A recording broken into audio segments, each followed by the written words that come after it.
പലരും ചോദിക്കും എന്നോട്, നിങ്ങൾ സാധാരണ ഒരു ഡിജിറ്റൽ മാർക്കറ്റിംഗ് സംഭവം തന്നെയല്ലേ ചെയ്യുന്നത്, അല്ലെങ്കിൽ എന്താണ് നിങ്ങൾ മറ്റുള്ളവരിലെ വ്യത്യാസം എന്നുള്ളത്. ഞാൻ എങ്ങനെയാണ് അല്ലെങ്കിൽ ഞാൻ എങ്ങനെ വ്യത്യാസപ്പെടുത്തിക്കൊണ്ടിരിക്കുന്നതെന്ന് വെച്ച് കഴിഞ്ഞാൽ, ഞാൻ അധികം ഫോക്കസ് ചെയ്യുന്നത് എങ്ങനെ അല്ലെങ്കിൽ എന്തൊക്കെ കാര്യങ്ങൾ ഈ ഒരു ബിസിനസ്സിന് ആവശ്യമുണ്ട് എന്നതിനെ ബേസ് ചെയ്തിട്ടാണ്. അതിൽ ഏത് മേഖലയിൽ മാർക്കറ്റിംഗ് എന്നുള്ളൊരു സെഗ്മെന്റിൽ അവിടെ ചെറുകിട ഇടത്തരം സംരംഭകർക്ക് എന്തൊക്കെ കാര്യങ്ങൾ വേണം എന്നുള്ളതാണ്. അപ്പോൾ അവരുടെ ആ ഒരു ബിസിനസ്സിന് ആളുകൾക്ക് കാണിക്കാൻ, ഷോക്കേസ് ചെയ്യാൻ, ഇവിടെ ഒരു പ്രസൻസ് ഉണ്ട് എന്ന് അറിയിക്കാൻ മാക്സിമം വീഡിയോസ് വേണം. അതായത് നമ്മൾ സിമ്പിളായിട്ട് പറഞ്ഞ റിയാക്ട് മെത്തേഡ് അല്ലെങ്കിൽ റിയാക്ട് സിസ്റ്റം എന്ന് പറയും. ഞാൻ പറഞ്ഞുതരാം. റിയാക്ട് അല്ലെങ്കിൽ റൈറ്റ് പീപ്പിൾ യൂസിങ് വീഡിയോസ് ഉപയോഗിച്ചുകൊണ്ട് റൈറ്റ് ആളുകളിലേക്ക് എത്തുക.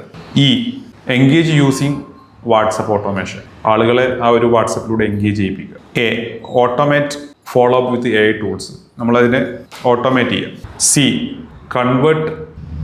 Convert with conversation storytelling, നമുക്ക് എന്ത് ചെയ്യണം, അവിടെ ഒരു കൺവെർസേഷൻ നടക്കണം. അപ്പോൾ അതിന് വേണ്ടിയിട്ട് നമ്മൾ എന്ത് ചെയ്യണം, സ്റ്റോറി ടെല്ലിങ്, നമ്മുടെ മറ്റുള്ള കാര്യങ്ങൾ, ഇങ്ങനത്തെ കുറേ കാര്യങ്ങൾ നമ്മളിലൂടെ കൊടുക്കേണ്ടി വരും. അല്ലാതെ വെറുതെ ഒരു സെയിൽ കിട്ടുക എന്നുള്ള ഇതായിട്ടല്ല. ടി എന്ന് പറഞ്ഞാൽ track growth and tweak every month. നമ്മൾക്കതിൽ ചേഞ്ചസ് ആവശ്യമാണെന്നുണ്ടെങ്കിൽ ഓരോ മാസവും വരുത്തിക്കൊണ്ടിരിക്കുക എന്നുള്ളതാണ്. അപ്പോൾ ഞാൻ പറഞ്ഞ പോലെ ഞാൻ ഈ ഒരു SME സെഗ്മെൻറ്റിനെയാണ് ഫോക്കസ് ചെയ്യുന്നത്. പിന്നെ ഇതുപോലുള്ള ചെറിയ ചെറിയ റിസൾട്ട് ഓറിയൻറ്റഡ് ആയിട്ടുള്ള സിസ്റ്റം ഉണ്ട്. പിന്നെ അതുപോലെ നമുക്ക് AI ഉപയോഗിക്കാം മാക്സിമം. ഇപ്പോൾ AI വീഡിയോ ജനറേഷന്, അതുപോലെ കണ്ടന്റ് ക്രിയേഷന് വേണ്ടിയിട്ട്, കണ്ടന്റ് പ്ലാനിങ്ങിന് വേണ്ടിയിട്ട് പലരും ഉപയോഗിക്കുന്നുണ്ടാവാം. പക്ഷെ ഞാൻ വ്യത്യസ്തമാകുന്ന ഈ ഒരു രൂപത്തിലാണ് എന്ന് മാത്രം. വാട്സപ്പിനെ മാക്സിമം ഉപയോഗപ്പെടുത്തുക, അതുപോലെ മാക്സിമം വീഡിയോസിലൂടെ നമ്മൾ പ്രസൻറ്റ് ചെയ്യുക. പിന്നെ എപ്പോഴും നമ്മൾ റിലേറ്റബിൾ ആയിട്ടുള്ള കാര്യങ്ങളാണ് പറയുന്നത്. നിങ്ങൾക്കൊരു സംഭവം, നിങ്ങൾക്കൊരു ലീഡ് വരികയാണെങ്കിൽ അവർക്ക് എത്രയും പെട്ടെന്ന്, അല്ലെങ്കിൽ നിങ്ങളൊരു സ്ഥലത്ത് ഒരു സംഭവം ചോദിക്കുകയാണെങ്കിൽ എത്രയും പെട്ടെന്ന് നമുക്ക് റിപ്ലൈ കിട്ടണമെന്നായിരിക്കും നമ്മുടെ ഒരു ആഗ്രഹം. അതുപോലെ തന്നെയാണ് നമ്മുടെ കസ്റ്റമറും ആഗ്രഹിക്കുന്നത്, പെട്ടെന്ന് റിപ്ലൈ കിട്ടണമെന്ന്. ആ സംഭവത്തിന് നമുക്ക് എന്ത് ചെയ്യണം, ഓട്ടോമാറ്റിക് ചെയ്തേ പറ്റുള്ളൂ.